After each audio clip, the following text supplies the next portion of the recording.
202.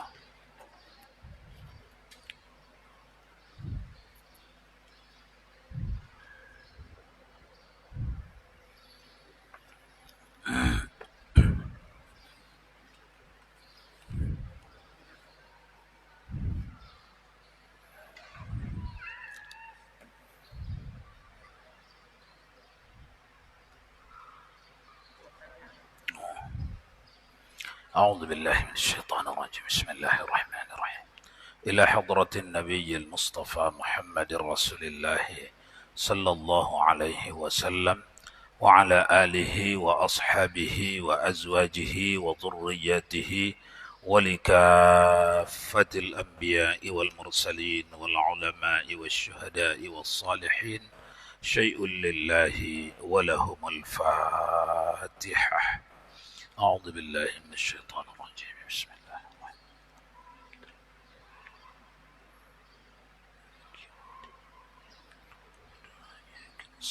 اهدنا الصراط المستقيم صراط الذين أنعمت عليهم غير المغضوب عليهم ولا الضالين.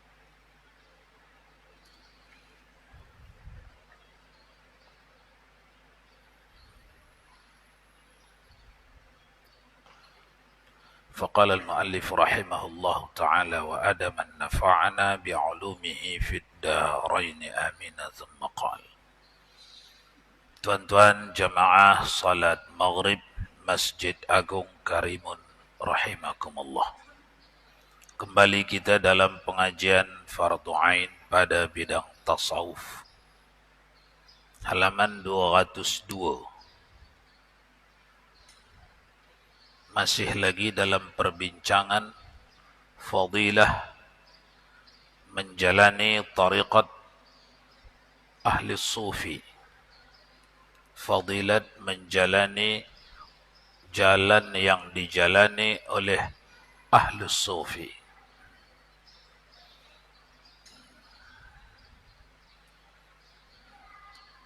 Silakan Pak Ustaz. Tafadhal.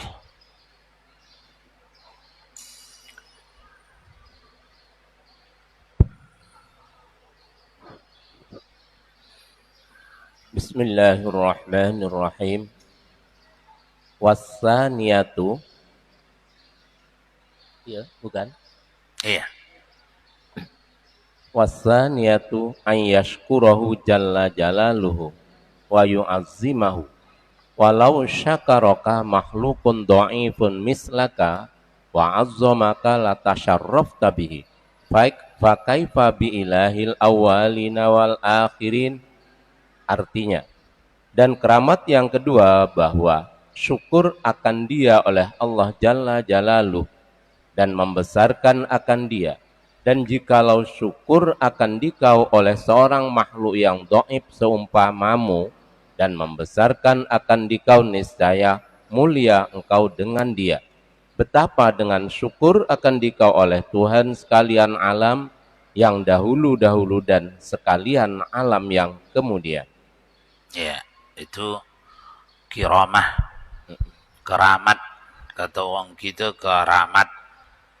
Keramat itu ialah kebaikan, kebesaran di atas orang ramai.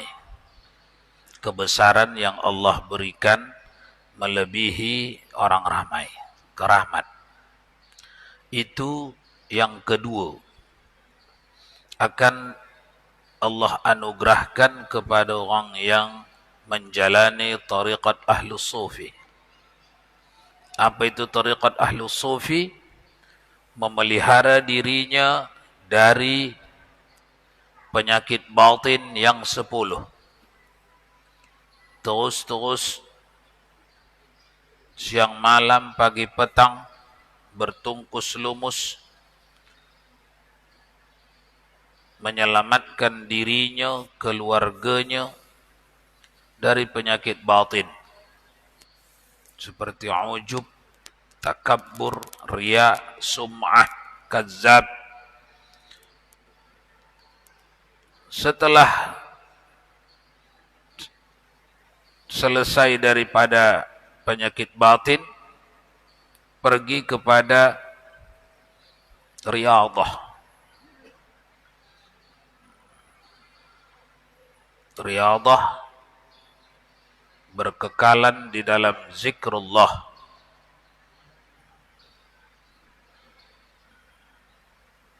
Menempa diri di dalam zikrullah.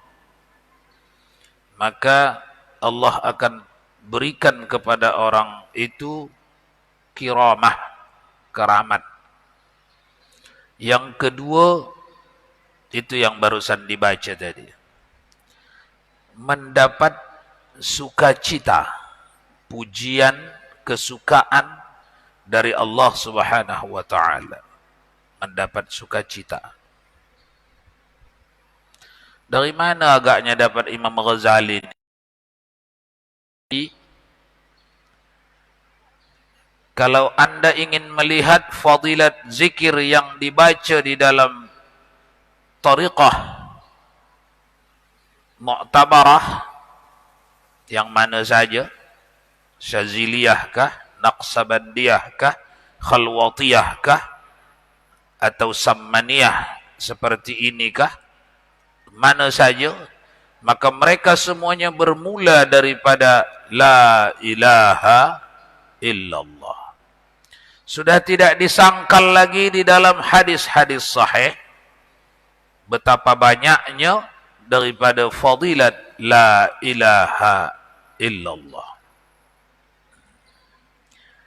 Bahkan dalam sebuah sabda Nabi sallallahu alaihi wasallam, seorang yang berzikir Allahu Akbar saja bihuduril qalbi, Allahu Akbar, Allahu Akbar, Allahu Akbar, setiap satu ucapan itu akan memancarkan cahaya. Apabila hadir hati mengucapkan Allahu Akbar, akan memancarkan cahaya sampai ke langit yang ketujuh. Yang cahaya itu akan menjadi bahan perbincangan malaikatul muqarrabin. Cahaya apa ini yang lewat nih? Cahaya apa ini? Sehingga perwakilan mereka turun ke bumi untuk memastikan cahaya apa ini. Rupanya ini cahaya az-zakirin, orang yang berzikir di bumi.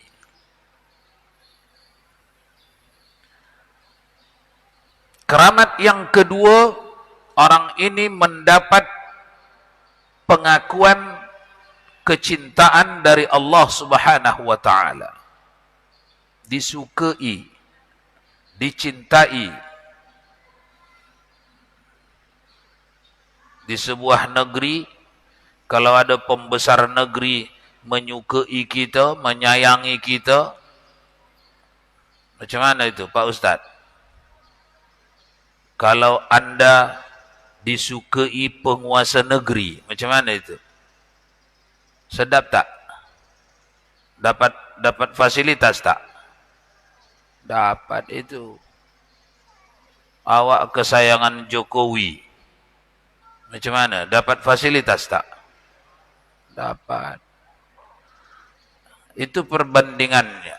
Orang yang mulazamah bizikrillah, dia mendapat pengakuan dari Allah, disayangi Allah, disayangi Rabbul Alamin, yang punya alam semesta.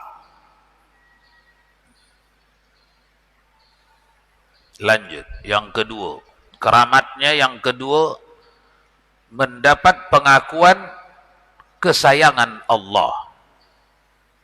Yang ketiga, wasalisatu ayyuhibbahu walau ahabbaka ra'isu mahallatin au amiru baldatin laftakharta bidzalika wantafa'ta bihi fi mawatinin azizatin fakaifa bimahabbati rabbil alamin.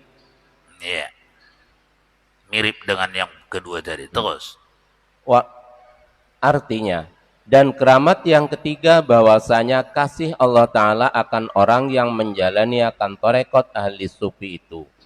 Dan jikalau kasih akan dikau oleh penghulu tempat kampungmu, atau kasih akan dikau oleh raja-raja yang di dalam negerimu itu, niscaya dapat engkau kemegahan dengan dia, dan dapat engkau manfaat dalam beberapa tempat itu yang mulia.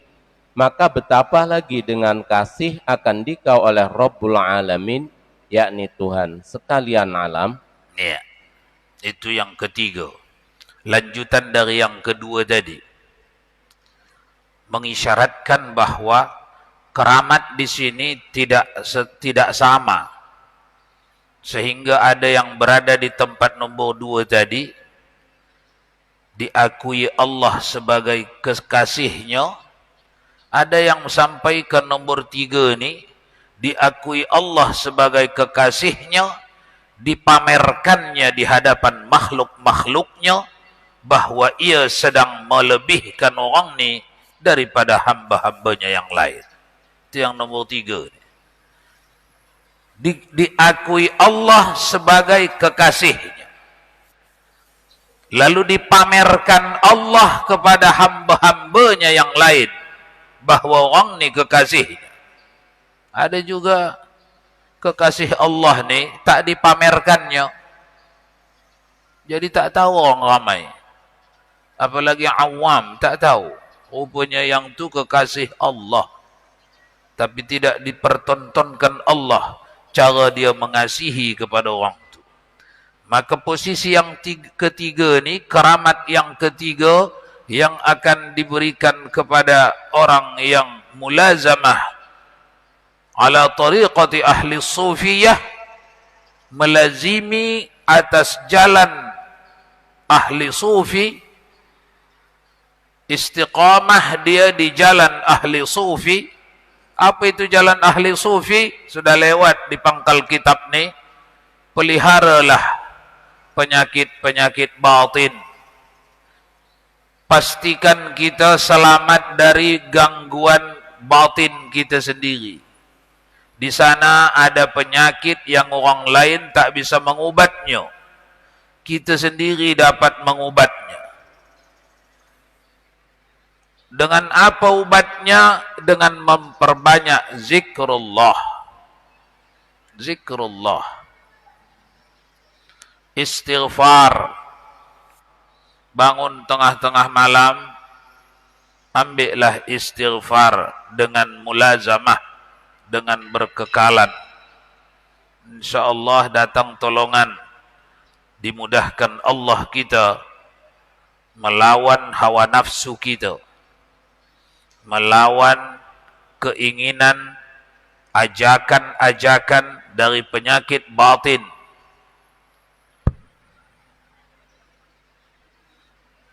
Lanjut, yang keempat.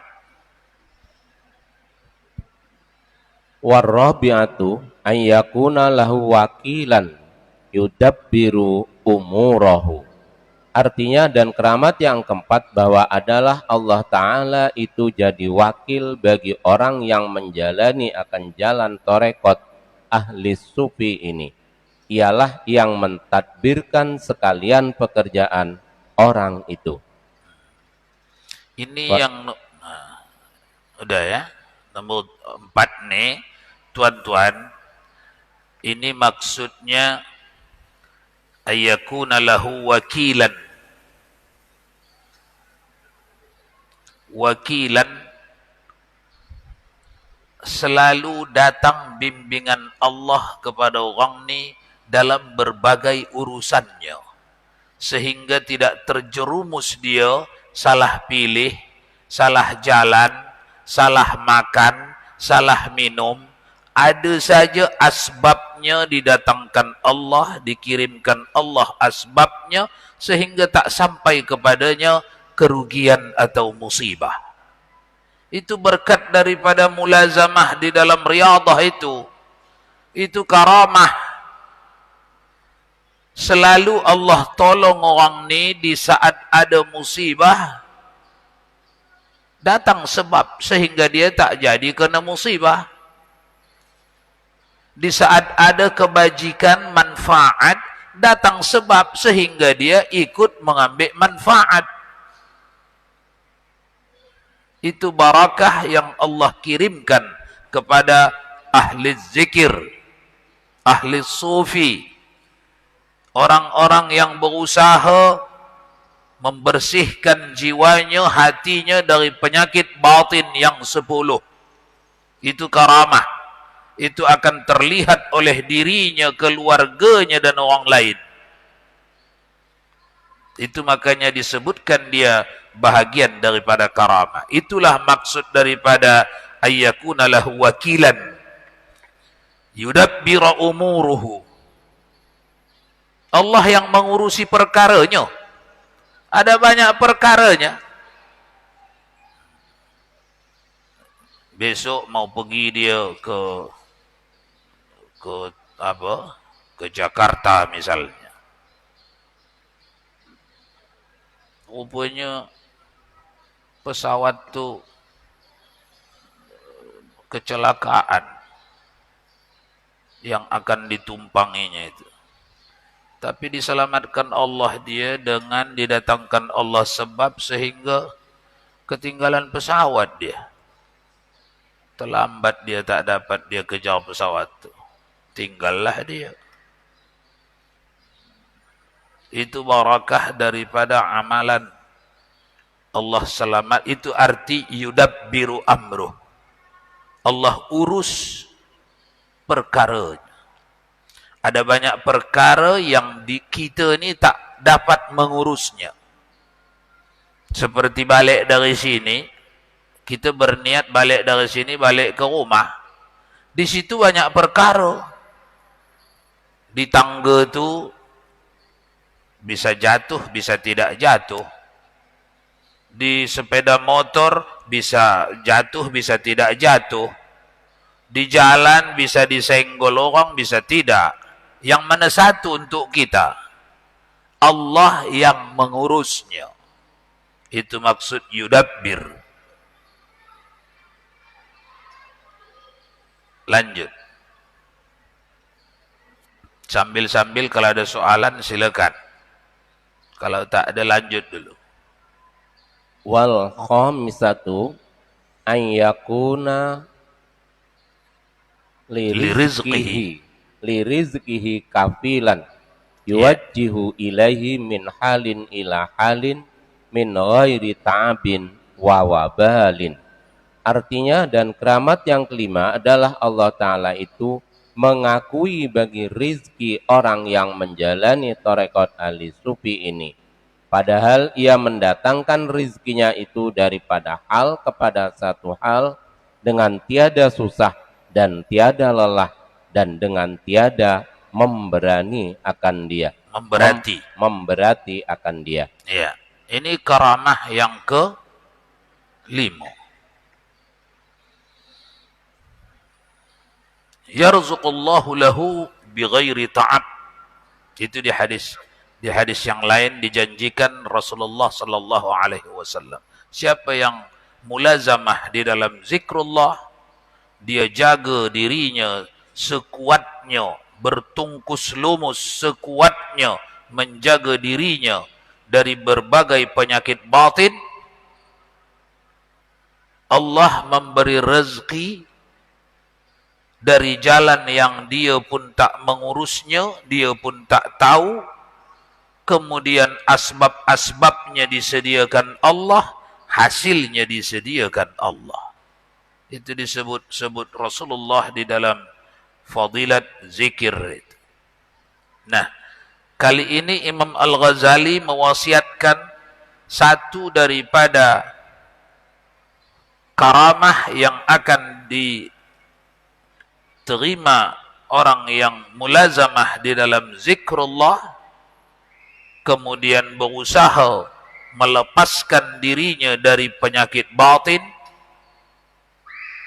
berlatih terus dalam mencegah diri dari penyakit batin, penyakit riya, ujub, kazzab, takabbur, maka menjadi catatan bagi Imam Al-Ghazali itu hasil karamah yang di sini yang ditulis ini hasil riset Imam Al-Ghazali rahimahullahu taala. Karena ini dituliskannya di dalam Ihya. Ihya ditulisnya setelah usai memimpin umat dan memimpin kampus pertama di Baghdad, pulang ke kampung halamannya di Syria, kemudian diselesaikan penulisan Ihya Ulumuddin. Ini hasil penelitian beliau. Diteliti beberapa orang saleh yang melazimi zikrullah dengan hadir hati, yang membersihkan dirinya, melatihkan dirinya dari menghindari penyakit-penyakit batin yang 10. Maka Allah akan menurunkan kepada orang ini karamah. Itulah dia karamah yang kelima tadi. Kelima apa keenam tadi? Kelima. Allah uruskan segala keperluannya. Keperluan dunianya, keperluan akhiratnya. Keperluan keluarganya, keperluan diri sendirinya. Macam mana maksudnya Allah uruskan? Allah datangkan asbab-asbabnya. Yang mana asbab-asbabnya itu menjauhkan dia daripada ta'ab. Ta'ab. Apa itu ta'ab? Lelah. Lelah. Karena sudah dibiasakannya dirinya lelah di dalam zikrullah, maka ditutupkan Allah lelahnya dari berusaha, dari mencari nafkah. Dihindarkan Allah lelahnya. Karena dilelahkannya dirinya di dalam zikrullah. Itu karamah yang kelima. Lanjut, yang keenam. Ada soalan silakan. Tak ada, lanjut.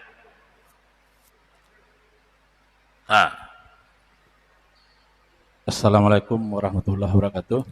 Waalaikumsalam warahmatullahi. Alhamdulillah Pak, kita udah mengaji kan masalah tasawuf ini, bahkan padilat-padilatnya pun udah banyak yang kita tahu. Terus yang ingin saya tanyakan Pak, masalah metode zikir ini. Maksud saya mungkin semua kita mungkin dah berzikir. Maksud saya itu begini Pak, supaya jangan liar zikir kita itu. Apakah ada buku panduannya metode tentang zikir ini? Maksudnya yang terpimpin lah gitu Pak. Ada metode-metodenya atau bukunya yang mudah kita pelajari Pak untuk pengamalan hari-harinya. Jadi zikir kita itu tidak liar, tidak asal-asalan zikir. Mungkin kita setiap saat memang berzikir, tapi yang saya maksud yang inginkan itu ada panduannya yang jelas gitu. Maksudnya ada bukunya atau tatanannya, susunannya, atau jumlah atau lafalnya macam mana gitu. Itu yang saya maksud. Itulah maksud yang saya ingin saya tanyakan. Apakah metode yang pas supaya zikir kita tidak liar? Mungkin itulah pertanyaan saya. Sebelumnya saya ucapkan terima kasih. Assalamualaikum warahmatullahi wabarakatuh. Waalaikumsalam. Inti soalan itu apa? Tolong bantu Pak Ustadz. Apa maksudnya? Maksud saya itu Pak, apakah ada buku tuntunan soal zikir itu Pak yang pas gitu, supaya zikir kita jangan liar gitu. Mungkin di antara kita ini semua berzikir. Yang maksud saya itu panduan yang pas dari ulama itu bukunya apa gitu kan? Kan zikir itu la ilaha illallah, tapi metodenya kita kan tahu Pak. Nah, harinya yang pas atau waktunya yang pas atau bacaannya yang pas itu macam mana? Mungkin setiap saat kita dah berzikir Pak. Tapi yang maksud saya itu apakah ada metode yang pas untuk berzikir itu loh maksud saya. Apakah ada bukunya gitu? yang kita kaji saat ini kan Baik. manfaat-manfaat daripada zikir. Iya, iya. Jadi menjalankan zikir itu macam mana yang pas supaya jangan liar gitu maksudnya. Ya sekian, terima kasih. Assalamualaikum warahmatullahi wabarakatuh. Waalaikumsalam warahmatullahi. Buku Syiarus Salik ini ada tak sama Pak Edward? Ada. Bahasa Indonesianya ada. Kalau kurang bisa baca ini, beli yang itu bahasa Indonesia. Bahasa Indonesianya ada tak? Beli itu. Kalau tak kesulitan baca ini sajalah. Mungkin rujuk saja ke belakang, nampaklah itu. Jangan bolong-bolong ngajinya. Kalau bolong-bolong ngajinya ada yang nampak, ada yang tak nampak. Apa yang disuruh di situ, amal saja. Sudah panduan lah itu. Takkan lari itu. Karena yang Ihya Ulumuddin bukan hanya kitab ini saja. Puluhan kitab di belakang Ihya Ulumuddin yang membuat ringkasan untuk mengamalkan thariqah yang ada di dalam Ihya sebagai induknya. Salah satu ini yang kita baca ini. Di kitab lain banyak lagi yang seperti ini sama-sama menerangkan thariqat ahli sufi. Thariqat ahli sufi itu sudah lewat kita bincang di belakang kitab nih. Kalau kurang mudah agak kesulitan, beli yang tulis Latinnya supaya lebih mudah dibaca. Jadi tak perlu berpikir lagi mana gaknya panduannya. Inilah panduannya. Sudah panduan lah ini. Andai kata ada panduan selain ini, silakan. Tapi salah satu panduan sudah bisa, pakailah ini sebagai panduan. Kalau disuruhnya di situ hu, buat saja hu. Jangan dengarkan lagi orang yang di luar sana, apa itu hu, apa itu hu. Tidak ada itu singkatan hu. Dia bilang tak ada. Kitab ni bilang ada, jalankan saja. Jadi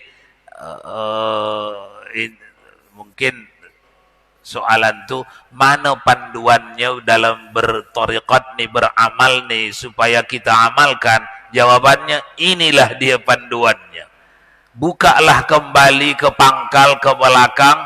Ini jilid 4 ini sudah dia tengahnya sudah mengajari kita bertawajuh, bersuluk, berzikir. Jangan lagi berfikir kemana-mana lagi. Baik. Kalau sulit dibaca ini, beli yang Latin supaya lebih memudahkan ya. Kalau yang Latin berapa?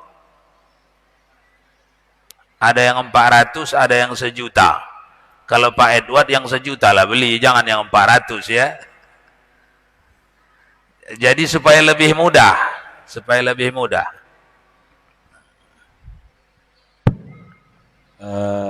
Kalau ini kitabnya ini kumpul secara umum lengkap dengan zikir dan sama hasilnya ya kan, padilat-padilatnya atau keramah. Yang saya maksud itu Pak gini, memulai berzikir itu setidaknya waktunya, jumlahnya, atau tahap-tahap pertama nih kita yang awam nih berapa gitu. Itu ada langkah-langkahnya. Itu yang saya metode cara macam kita sholat kan, wuduk dulu atau wuduk tuh tangan dulu. Tapi zikir mungkin pikiran saya ke situ begini. Saya bisa saja kita setiap hari la ilaha illallah, la ilaha illallah.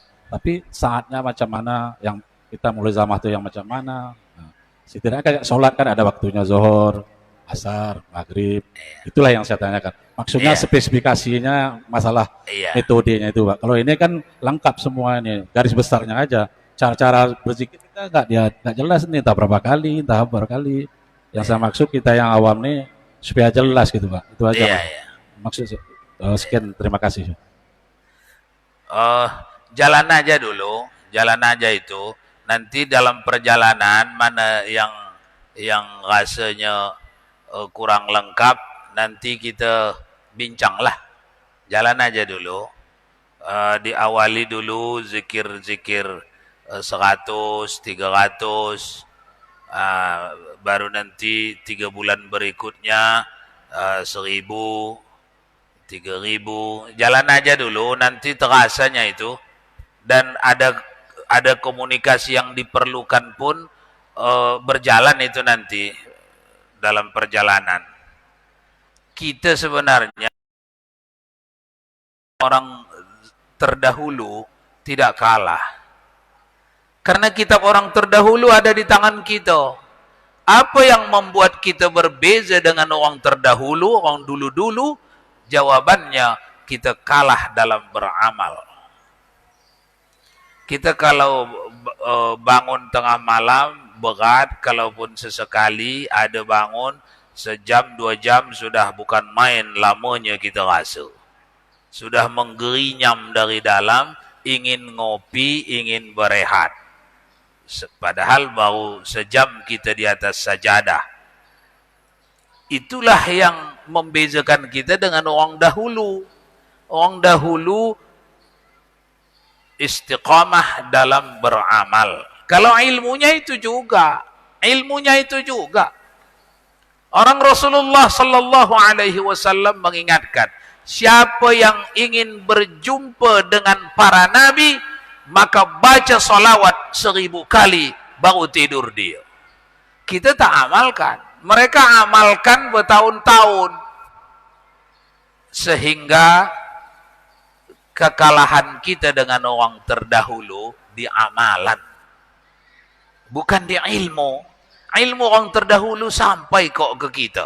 Orang kita punya Ihya Ulumuddin, kita punya Al-Hikam, kita punya Matar alal Hawa, kita punya Syamsul Ma'arif Al-Kubra, tapi mengamalkannya kita kalah dengan orang terdahulu. Oleh karena itu, kalau sudah kita sadari itu, maka sebenarnya yang perlu kita berazam, perlu kita bertekad, sign kontrak pribadi di hadapan Allah Subhanahu wa taala, lalu istiqamahlah di atas itu, beramal.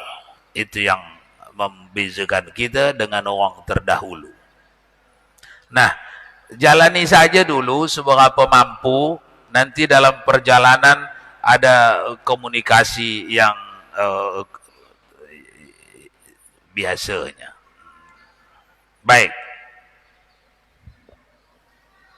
Lanjut. 1 menit lagi. 1 soalan lagi, silakan. Ada soalan barangkali? Tak ada. Kalau tak ada, kita cukupkan. Ibu-ibu ada yang nak tanya? Silakan.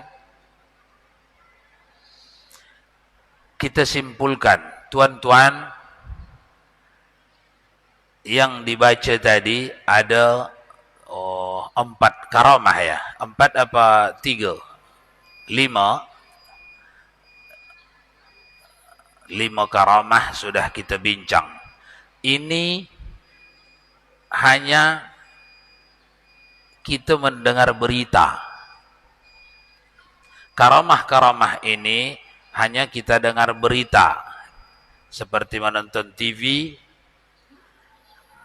kita mendengar berita, kita bukan pemainnya, kita bukan pelakunya. Kalau ingin ikut jadi pelakunya, maka menyeberang kemana? Kepada tariqat Ahlus Sufi. Tariqah Ahlus Sufi, mereka memulainya dari, buka ke pangkal kitab kita, mulai dari istighfar. Perbanyak istighfar. Bikin dulu janji di hadapan Allah. Ya Allah, aku akan bangun sepanjang 1 jam pada setiap 1/3 akhir malam untuk beristighfar. Sudah ditulis itu di situ metode istighfarnya.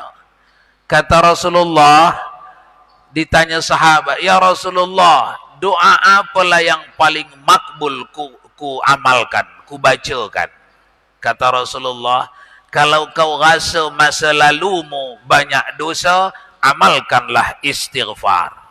Kalau kau rasa masa lalumu banyak nikmat dikasih Allah padahal syukurmu kurang, amalkanlah pada setiap malam hamdalah, alhamdulillah, alhamdulillah, alhamdulillah." Hadirkan hati. Kita sudah mengaji, kita sudah lewat. Alhamdulillah artinya ialah segala puji bagimu wahai Allah. Semua yang ada di alam semesta ini tidak ada yang pantas ku cela. Pantasnya ku puji. Kau bagi harta, kau bagi anak bini, kau lahirkan anakku, kau matikan anakku, pantasnya engkau ku puji. Tidak pantas dicela. Karena semuanya engkau punya. Aku tak punya andil dari pemberianmu ini. Engkau punya semuanya. Bahan bakunya engkau punya, penjagaannya engkau punya. Jadi engkau tidak pantas ku cela. Dalam urusan apapun, engkau pantasnya ku puji. Alhamdulillah, alhamdulillah, alhamdulillah. Terima kasih ya Allah, terima kasih ya Allah. Amalkan dulu itu 3 bulan. Nanti akan ada nur yang bisa berbicara dengan Anda. Ada nur yang berbicara dengan Anda. Di situ perlu bercakap dengan mursyid, dengan guru. Datang lagi satu lagi sahabat, "Ya Rasulullah, amalan apa yang perlu ku amalkan?" "Perbanyaklah tahlil la ilaha illallah." Karena Rasulullah tahu ini. Yang datang ni tahu Rasulullah. Ini begini. Suruhnya tahlil la ilaha illallah. Yang ini begini latar belakangnya. Disuruhnya amalkan alhamdulillah. Yang ini begini. Banyakkan istighfar. Dan itu sudah dituliskan Imam Al-Ghazali di kitab kita ni. Di pangkal, mulakanlah dia. InsyaAllah di amalan batin tidak ada kotak. Tidak ada kotak. Si A diamalkannya seorang-seorang di rumahnya sudah 3 tahun. Apakah itu tidak ketahuan ke orang lain? Ketahuan. Karena amalan itu kalau hadir hati itu nur. Nur itu tak perlu awak ceritakan pada orang. Orang yang memelihara nur di sana akan sampai kepadanya amalan Anda, perbuatan Anda, karena nur Allahu nurus samawati wal ard. Nur tidak terhalangi oleh apapun. Jadi kita mulakan dari istiqamah dalam amalan, sehingga dengan demikian itu tidak perlu dirisaukan apa agaknya yang perlu dibincang, apa yang perlu dibahas, tidak. Mulakan dengan istiqamah pada amalan, insyaallah akan Allah kirimkan nur yang bisa menjadi alat komunikasi setiap hamba Allah yang memelihara amalannya. Allah a'lam bis-shawab wa ilaihi marji'ukum fa unabbi'ukum bima kuntum ta'malun. A'udzu billahi minasyaitonir rajim. Bismillahirrahmanirrahim. Alhamdulillahi rabbil alamin wassalatu wassalamu ala asyrafil anbiya'i wal mursalin. سيدنا ومولانا محمد وعلى آله وصحبه أجمعين. اللهم يا عليم يا عظيم يا غفور يا ودود، اللهم زدنا علما وارزقنا فهما. ربنا علمنا الذي ينفعنا، ربنا فقهنا وفقه أهلنا وقربات لنا في ديننا مع أهل القطر أنثى وذكر. يا مقلب القلوب ثبت قلوبنا على دينك وعلى طاعتك برحمتك يا أرحم الراحمين. صلى الله وسلم على سيدنا محمد صلاة توسع بها علينا الأرزاق وتحسن بها لنا الأخلاق، وعلى آله وصحبه وبارك وسلم، والحمد لله رب العالمين.